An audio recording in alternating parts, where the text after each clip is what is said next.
사랑하는 교우 여러분, 혹시 여러분들은 지금 어떤 집에 살고 계십니까? 자가이신가요? 전세이신가요?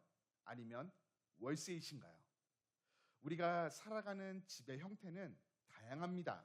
그런데 재미있는 것은 집의 형태에 따라 그 집을 대하는 마음이 조금씩 달라진다는 것입니다.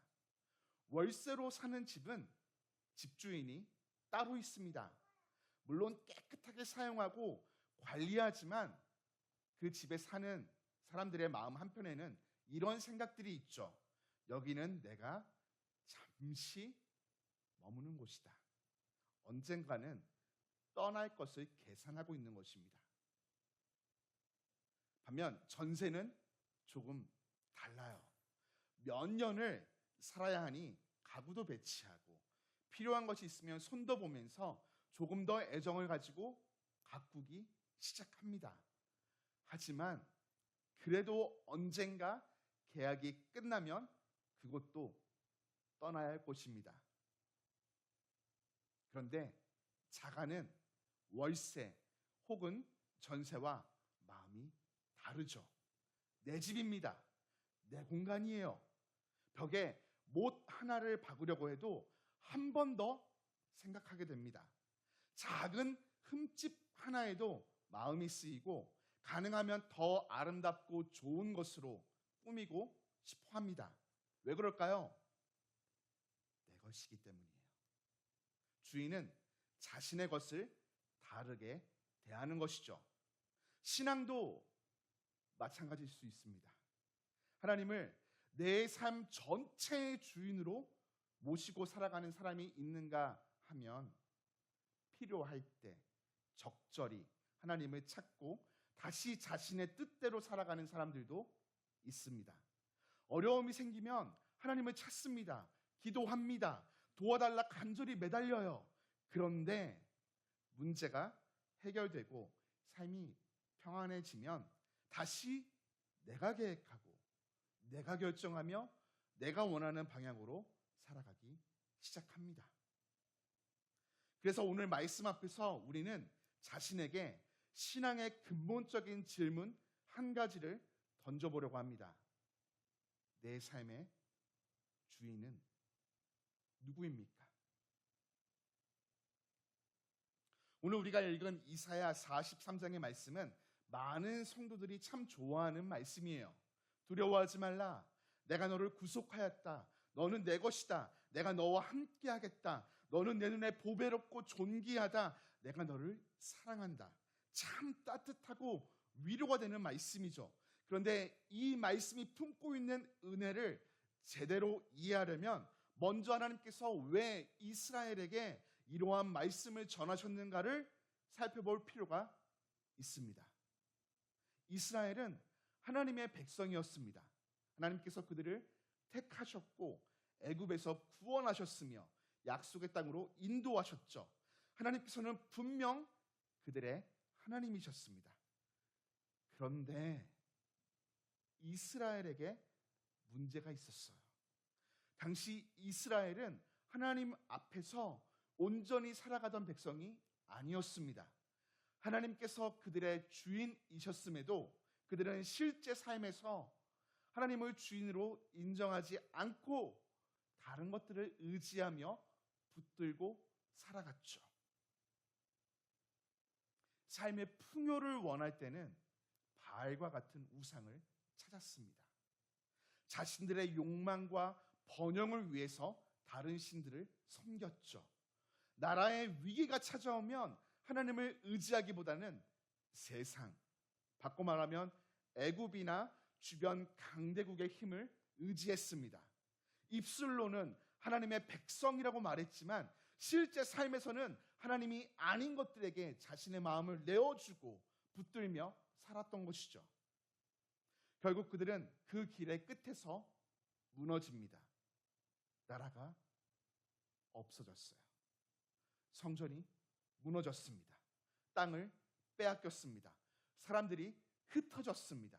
그리고 바벨론이라는 낯선 땅으로 포로로 끌려가게 됩니다.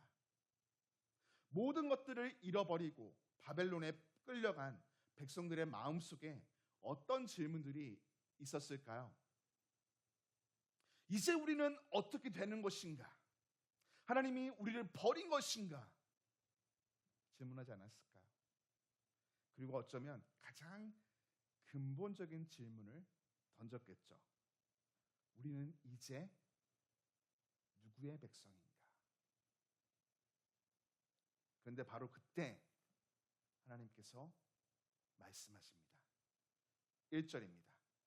야곱아, 너를 창조하신 여호와께서 지금 말씀하시느니라. 이스라엘아, 너를 지으신 이가 말씀하시느니라.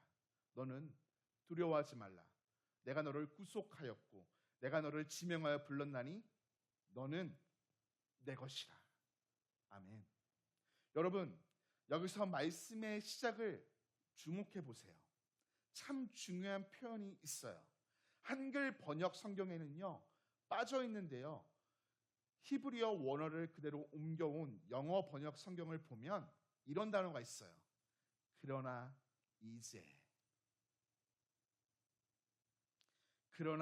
이제라는 표현이 문장 제일 먼저에 기록되어 있습니다. 이 단어는 앞에 어떠한 내용들을 받아주는, 특별히 반전을 기대하게 하는 단어이죠.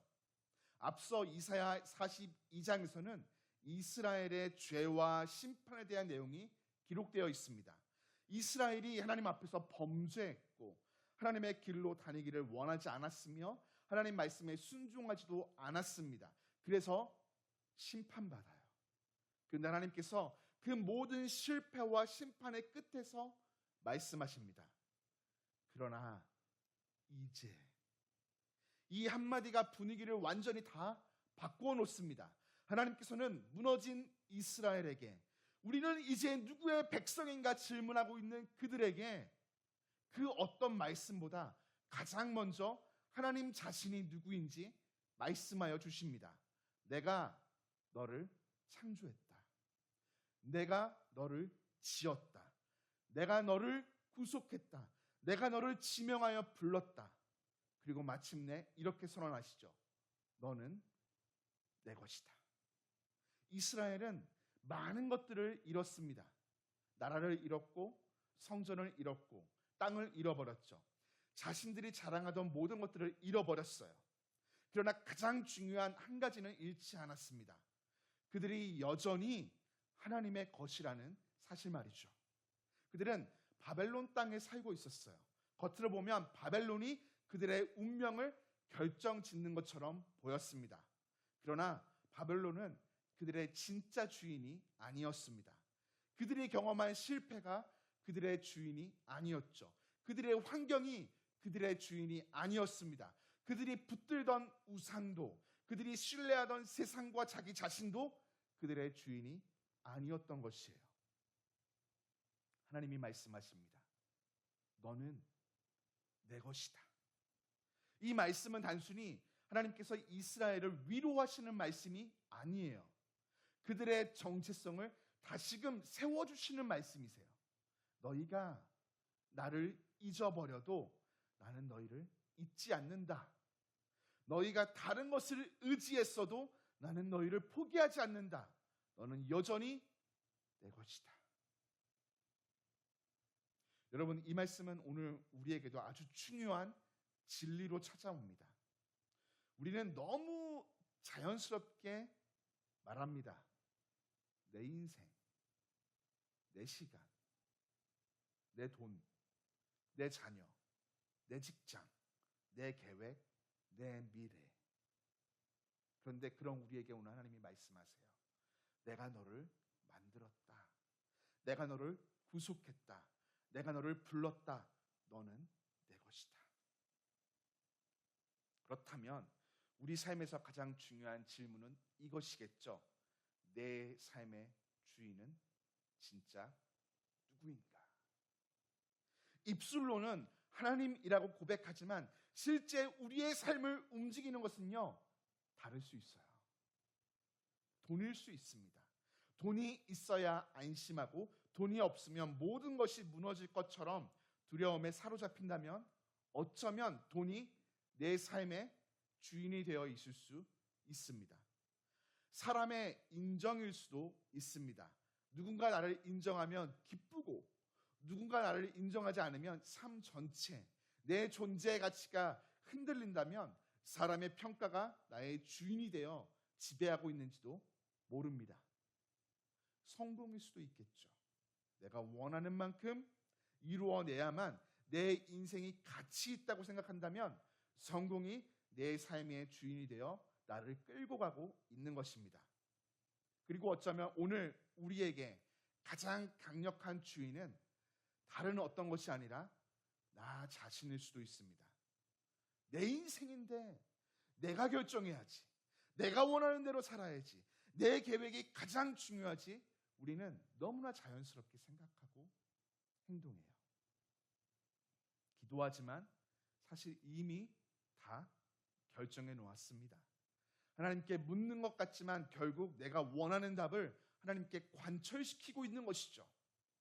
하나님을 삶의 주인으로 모시는 것이 아니라 내가 주인된 삶에 하나님께서 조금만 도와주시기를 원하는 것입니다. 물론 돈의 필요, 사람의 인정, 사회적인 성공, 나를 소중히 여기며 존중하는 것 모두 나쁘다 부정하는 것이 아니에요. 문제는 그것들이 내 인생에서 하나님보다 더 커져서 나의 인생을 좌우할 때입니다. 돈이 내 선택을 결정하고 사람의 평가가 내 가치를 결정하며 성공이 내 인생의 의미를 결정하고 내 생각이 하나님의 뜻보다 더 앞서기 시작할 때 그것들은 더 이상 내 인생의 한 부분이 아니라 삶의 주인의 자리를 차지하게 되는 것입니다. 우리를 향하여 하나님은 오늘도 분명하게 말씀하십니다. 너는 내 것이다. 여러분, 여기서 한 가지 중요한 사실을 놓치면 안 됩니다. 하나님께서 너는 내 것이다 말씀하시는 것은 우리를 억압하기 위해서가 아니라는 것이에요. 우리의 삶을 빼앗아 가시기 위함도 아니죠. 다음 말씀을 보십시오. 2절입니다. 네가 물 가운데로 지날 때 내가 너와 함께할 것이다. 그리고 4절입니다. 네가 내 눈에 보배롭고 존귀하며 내가 너를 사랑하였은즉. 5절에서는 이렇게 말씀하세요. 두려워하지 말라. 내가 너와 함께하여. 그렇습니다. 하나님께서는 너는 내 것이니 이제 나를 위해 충성스럽게 모든 것들을 다 갈아 넣어서 더 열심히 해야 돼. 이렇게 말씀하지 않으세요. 오히려 이렇게 말씀하세요. 넌 내 것이니 두려워하지 마라. 넌 내 것이니 내가 너와 함께하겠다. 넌 내 것이니 내가 너를 보배롭게 여긴다. 너는 내 것이니 내가 너를 사랑한다. 여러분, 이것이 우리가 믿고 섬기는 하나님이십니다. 세상의 주인은요, 사랑을 이용해요. 돈을 주인 삼으면 돈은 우리를 쉬지 못하게 합니다. 성공을 주인 삼으면 끝없이 더 높은 것을 향해 달려가게 해요. 사람의 평가를 주인 삼으면 평생 사람의 눈치를 보고 살아야 돼요. 내가 내 삶의 주인이 되면 모든 것을 내가 책임져야 합니다. 내 미래도, 내 가정도, 내 자녀도 내가 책임져야 하는 것이죠. 내가 통제하지 못하는 일까지 붙들고 있어야만 합니다. 그래서 결국 불안해져요. 두려울 수밖에 없는 것이죠. 그러나 우리가 믿고 섬기는 하나님은 다릅니다. 하나님은 두려워하지 말라. 너는 내 것이다 말씀하시죠. 하나님은 우리를 이용하시는 주인이 아니라 사랑하시고 책임져 주시는 주인이십니다. 그래서 하나님께서 내 삶의 주인이시라는 것은 우리 인생의 무거운 짐이 아니라 오히려 은혜인 것이죠. 그렇다고 하나님이 주인 되시면 우리 인생의 고난이 모두 사라지는가? 그런 뜻은 아니에요. 본문을 보세요. 하나님께서는 물에 들어가지 않을 것이다 라고 말씀하지 않으십니다. 불을 만나지 않을 것이다 말씀하지도 않으세요. 내가 물 가운데로 지날 때, 내가 불 가운데로 지날 때. 그렇습니다. 하나님의 백성에게도 인생의 순례길을 걸어가며 이해할 수 없는 일들이 찾아오고 고난이 찾아오며 내 계획과 전혀 다른 길을 지나갈 때가 있어요. 물도 지나가고 불도 지나가는 것이죠. 하나님의 백성에게도 힘든 시간이 찾아온다는 것입니다. 그러나 세상과 다른 것이 있습니다. 혼자 지나가지 않습니다. 내가 너와 함께 할 것이라. 맞습니다. 하나님께 속했다는 것은 인생의 순례길에서 물과 불을 만나지 않는다는 뜻이 아니라 물과 불 그 한가운데서도 내 삶의 주인이신 하나님께서 나와 함께 하신다는 뜻인 것입니다. 그래서 하나님께서는요 7절을 통해 다시금 이렇게 말씀하세요. 내 이름으로 불려지는 모든 자 곧 내가 내 영광을 위하여 창조한 자를 오게 하라. 그를 내가 지었고 그를 내가 만들었느니라. 아멘. 오늘 본문 1절이 한글 성경에서 어떻게 시작했습니까? 내가 너를 창조했다. 그리고 본문 마지막 7절이 어떻게 끝납니까? 내가 지었다. 내가 만들었다. 우리 인생의 처음과 그 마지막에 하나님이 계십니다. 우리의 삶은 우연히 시작된 것이 아니에요. 우리의 삶의 시작도 하나님께 있고 우리의 삶의 목적과 끝도 다 하나님께 있습니다. 그래서 우리의 삶의 주인은 내가 아닌 것이에요. 하나님께서 나를 만드시고 구속하시며 부르셨기에 우리의 삶은 하나님의 것인 것입니다. 이 말씀은 수천 년 전 이스라엘에게만 주어진 말씀이 아니죠. 오늘 우리 가운데에도 자신의 인생을 지나오며 이 사실을 깨닫고 고백하는 한 분이 계십니다. 이 시간 그분을 모시고 내 삶의 주인이 하나님이심을 경험한 그 생생한 간증을 함께 듣고 싶으신데요. 최지혜 강무사님이십니다.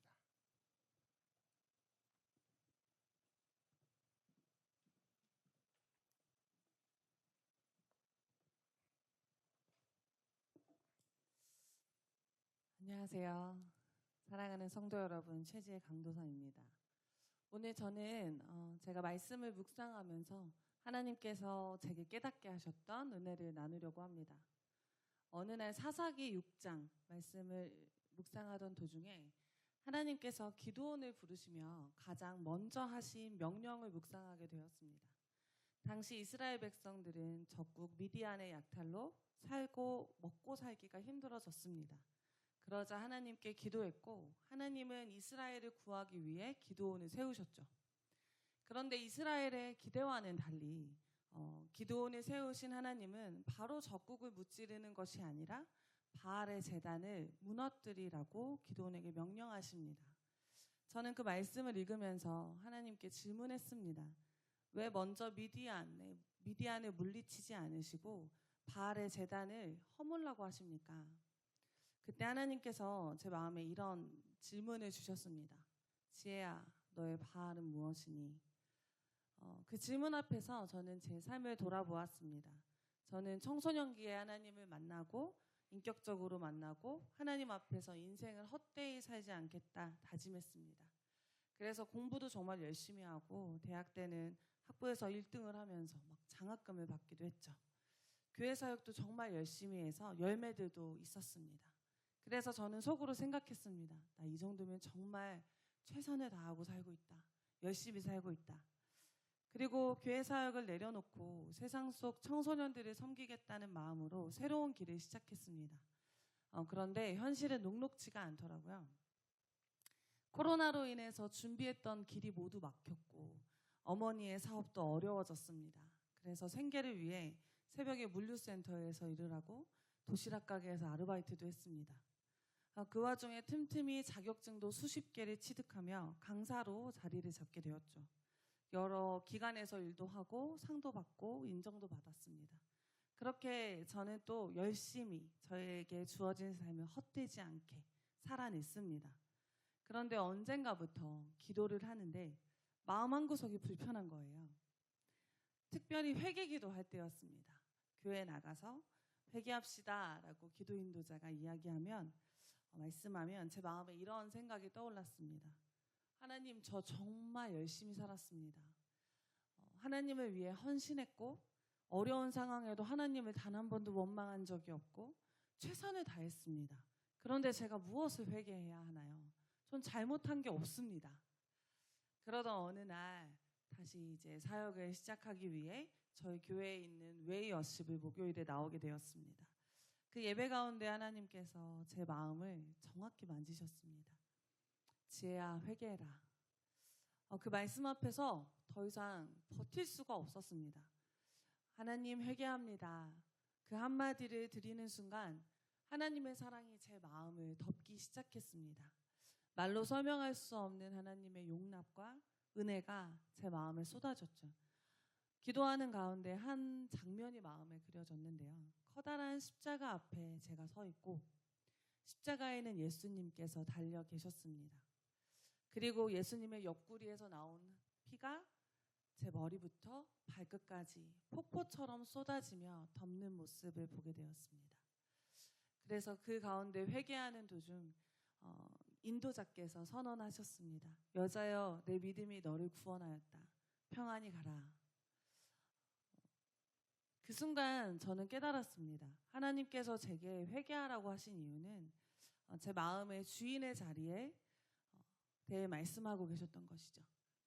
제 열심, 저의 성실함, 제가 이뤄놓은 것들이 어느새 하나님의 자리에 앉아 있었습니다.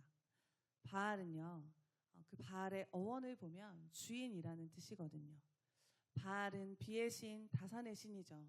당시 이스라엘 백성들은 비가 내려야 먹고 살 수 있는, 농사를 짓기 때문에 먹고 살 수 있는 그런 상황이었습니다. 그래서 그들은 당장 나를 먹고 살게 해주는 신, 나의 문제를 해결해주는 신을 찾았던 것이죠.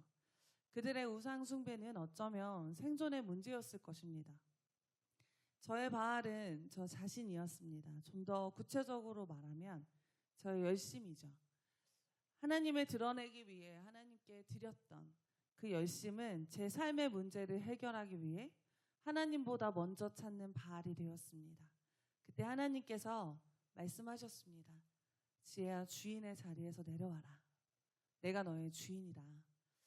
그날 저는 다시 하나님께 저의 삶의 주인의 자리를 내어드렸습니다. 사랑하는 성도 여러분, 사람마다 바울은 다를 수 있습니다. 어떤 사람에게는 돈, 성공 혹은 인정일 수 있죠. 이것들 모두 저희가 살아가는데 정말 중요한 것들이지만 그것이 하나님보다 우선순위 되어서는 안 될 것입니다. 저에게 바알은 저 자신과 열심이었습니다. 그러나 하나님께서 그것을 정죄하기 위해 드러내신 것이 아니라 다시 당신이 제 삶의 주인이 되시기 위해 드러내셨습니다. 그래서 저는 오늘 이 자리에서 고백합니다. 제가 만난 하나님은 제 삶의 주인 되시는 하나님이십니다. 하나님이 아니시면 전 아무것도 아닌 사람입니다. 하나님은 저의 인생의 모든 순간에 함께 하셨고 저를 단 한 번도 포기하지 않으셨고 기다리셨습니다. 그리고 한결같은 사랑으로 품어주시고 늘 의의 길로 인도하여 주셨습니다. 그분은 저의 주인, 저의 하나님이십니다. 제가 사는 동안 늘 이것을 기억하며 끝까지 주인 되시는 주님을 따르겠습니다. 감사합니다.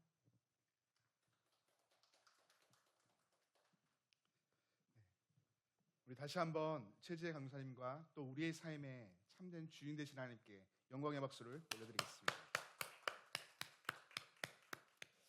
사랑하는 교회 여러분, 간증에서 제일 중요한 것은 삶에 어떤 사건이 있었는가만이 아니에요. 그 모든 사건을 통해서 누구를 만났는가, 이것이죠. 무너지고 돌아가고 때로는 아파하고 자신의 힘으로 어떻게 살아보려고 했던 그 시간 가운데 결국 발견하게 되는 한 분이 있습니다. 내 삶의 주인이신, 우리를 향해 넌 나의 것이다 말씀하시는 하나님이시죠. 그렇습니다. 오늘도 하나님은 변함없이 자기 자녀된 우리 모두에게 말씀하십니다. 내가 너를 만들었다. 내가 너를 구속했다. 내가 너를 불렀다. 너는 내 것이다. 하나님의 그 선언 앞에서 이제 우리 모두가 이렇게 신앙의 고백을 적용으로 올려드리기를 소원합니다. 제가 고백할 때 여러분 괜찮으시다면 여러분들의 손을 가슴에 얹고 마음으로 함께 고백해 주시겠습니까? 주님, 그렇습니다. 저는 주님의 것입니다. 내 삶은 주님의 것입니다. 내 시간도 주님의 것입니다. 내 물질도 주님의 것입니다. 내 가정도 주님의 것입니다. 내 자녀도 주님의 것입니다. 내 계획도 내 미래도 주님의 것입니다. 내가 이해할 수 없는 물과 불의 시간조차 주님의 손에 맡깁니다. 주님께서 내 삶의 주인이심을 인정하며 살아가겠습니다. 아멘. 하나님을 삶의 주인으로 모신다는 것은 내 인생을 빼앗기는 것이 아닙니다. 나를 창조하신, 나를 구속하신, 나를 지명하여 부르신, 나를 보배롭고 존귀하게 여기시며 나를 사랑하시는 가장 선한 주님의 손에 내 인생을 맡기는 것이죠. 그러므로 두려워하지 마십시오. 물 가운데를 지날 때에도, 불 가운데를 지날 때에도, 혹 내가 계획한 것과 다른 길을 지나게 될 때에도 두려워하지 말고 기억하십시오. 나는 하나님의 것입니다. 그 고백 앞에 하나님께서 우리에게 말씀하십니다. 내가 너와 함께하겠다. 그 하나님을 내 삶의 주인으로 인정하며 내 삶의 모든 영역을 기쁨으로 맡기고 살아가십시오.